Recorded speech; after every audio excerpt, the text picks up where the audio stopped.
Welcome back to Green Mountain Bushcrafters, everybody. This is part 2 of my AT gear. Um, what I'm starting out with. It looks like a lot, but it really isn't. A lot of people been talking on part 1. I got a couple requests.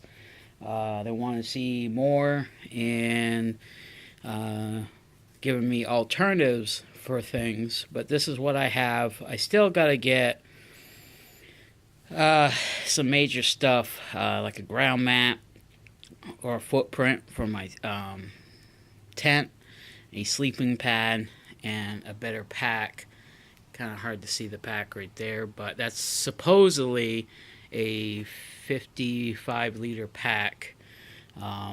But let's get into this. Let's put some light on here so y'all can see. Alright, so let's start from over here and work our way over. Yeah. Alright, so, okay. I have a honeycomb battery bank. You can see there. Honeycomb. It's a good battery. A little on the heavy side. I forget how many ounces this is. Let's see. It is 5 volts, 3.1 amps, and a 2 amp port. You can charge 2 devices at once on this. I've been using this over the summer. It's really good. Also, my little very lightweight cheapo tripod for my phone. I also have hooked onto it currently where the heck is the name of it? Sorry everybody, it's a Jobby. It's a little mini tripod, but they don't weigh much, so here is just a little, it's about the size of a plastic shopping bag. It's nylon, and it stuffs in. It's very light. I can clip it on the outside of my pack, so when I go into town, go to resupply, I have a little bag I can put my groceries in when I'm staying at hostels and stuff, so I don't have to carry, cheap plastic bags and worry about them ripping. I have 2 survival filter, like platypus bags for water. I think each one is a quart. I have my rubber trek boots for my Cascade trekking poles. So when I'm walking through town and stuff, I have them to put on my poles. I have a cheapo headlamp from Walmart. I forget the name on this, but I have a high beam, a low beam, and red light. And it's pretty bright, so I'm taking that. I also have a cleaning cloth for my sunglasses or eyewear. I have a couple Survival Man cards. Figure I'd bring them. There's one that's a medical one, a fishing one, and a hunting one. You never know. You never know. I have my Browning flashlight. That makes it a lantern, but there's a high, a low, and a strobe. And this thing's pretty light. And then for in my tent, or I can clip it to my hat and have a secondary light. Very cool, very light. I also have a pair of headphones. Let's see. Oh, I have right here is a set of bootlaces. On the ends, these rubber caps come off, and they're actually ferro rods. And then these are strikers. I will be replacing my hiking boots laces with these, just in case. It's always good to have an extra pair of bootlaces or shoelaces with you. My Baco Laplander saw.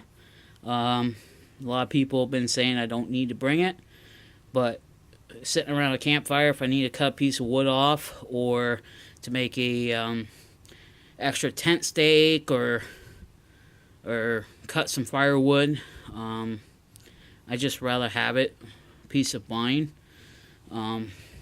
This is where I run into a little problem. I like knives. I have I believe it's opal, little pocket knife, carbon steel blade, 90-degree spine, flat grind, beautiful little knife, lightweight, so I don't have to worry about much of anything. But I have that. Then I have, oh god, my Condor bush lore. People said, you ain't gonna have time to do anything, but this thing is a great knife. You know, I can baton wood with it. I can do a lot with this. People are like, oh, you don't need a big knife, da-da-da, but you know what? Has a 90-degree spine, strike a ferro rod. Very, very sharp. I sharpen my blades. I can actually shave with this if I had to. But that's that. And then I have my favorite of all, my Browning tall tine knife. Let's see if I can't get this out here. Very lightweight, 90-degree spine. I wouldn't be batoning with this, but this is a good knife. I love this knife. Not sure if I want to take this or the bush lore, but I want to take them all with me. I also have my sharpener to keep my knife sharp. Sharp knife is a safe knife. One side is 400, the other side is, I believe, 6.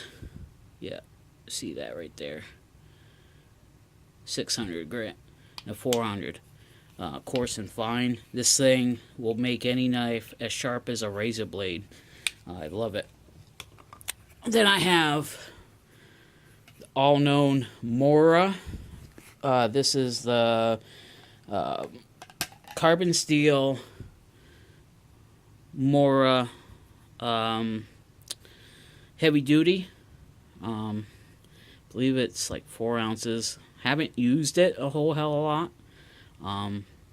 It is carbon steel.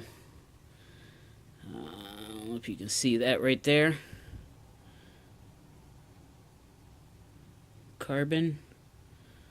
The flash is kind of fucking with it. But you can see right there it says carbon. This knife is awesome. I'm definitely taking this and one other knife along with my pocket knife, because they say 2 is 1 and 1 is none, and I'm a bushcrafter and I just rather be prepared than not be prepared at all. Okay, so I got spare batteries, AA's and AAA's for my flashlight flashlights and headlamp. My headlamp runs on 3 AAA's. The Browning runs on 2 AA's, and then that other little flashlight right there runs on 1 AAA. So I just have a little baggie of extra batteries. I have 2 cotton bandanas here, which is great. And then I have a little fire kit here. I got a ferro rod in there. I got a couple of stormproof matches, some zip tabs, all in a waterproof canister. You know, when we get to camps where we can have a fire, at a fire ring. I have a little fire kit. Not planning on to have a lot of outdoor campfires, but at least if it's been raining and we want to dry out, or I want to dry out and dry off some gear, maybe dry my socks and my boots out, I have a guaranteed fire every time. So, and then here is a little keychain of doodads. I have my, I believe it's a P51 can opener. I have a aluminum match case, which I can keep whatever I need in there. Keep it dry, keep it safe.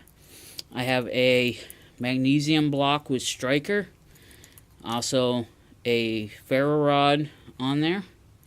Then I have a, oh god, what is this? I forget the name of it. This is a ferro rod as well. It's just titanium casing. It's very lightweight. Or no, I'm sorry, it's aircraft aluminum. My bad. Just some extra things.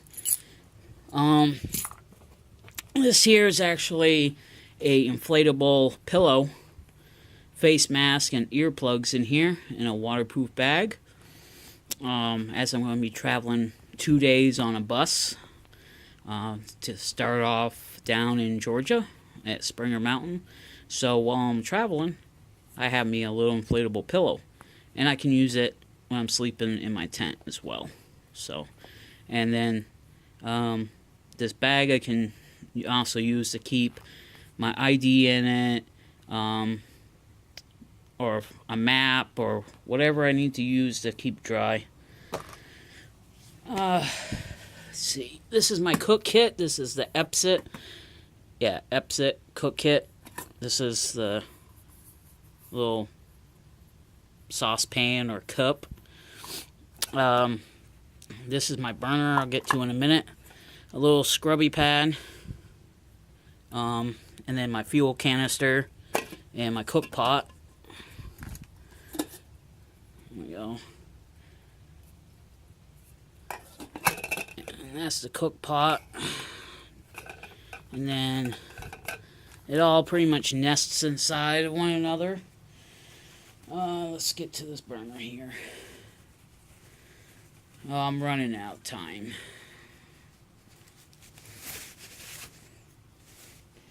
Okay, I am using the Coleman, I believe this is the Peak 1. Yeah, Peak 1 burner. I do not have money to spend on high-end burners, but this is what I'm starting out with. This thing rocks. This thing is awesome. I can heat up 24 ounces of water in a couple of minutes. This thing just puts out a lot of BTUs. This thing rocks. I used this on my last camping trip, and I was highly impressed with it. So, that's why that's going with me. Until I can get a $8 or, you know, oh god, I can't think of the other company name, MRS or REI, Pocket Rocket or something, then that will just probably be sent home to a friend to hold on to or whatever. I have some dry bags. They're all over right now. I have some laundry soap. I also have the body wash. I was told I don't need to take this. I tried the Camp Suds. I didn't like them. I like this stuff better. I probably won't be needing this, but I'll take it with me anyways. And if I don't, I'll leave it in a hiker box or something. I have a wide mouth water bottle, aluminum water bottle. Keep my coffee in while I'm hiking the trail. I made this little leather bag to go over it because this bottle gets extremely hot. And I can keep my coffee hot for hours. I can also use it to put cold water in it, shake up my drinks, do whatever I gotta do. And I can hear it now in the comments. You don't need it.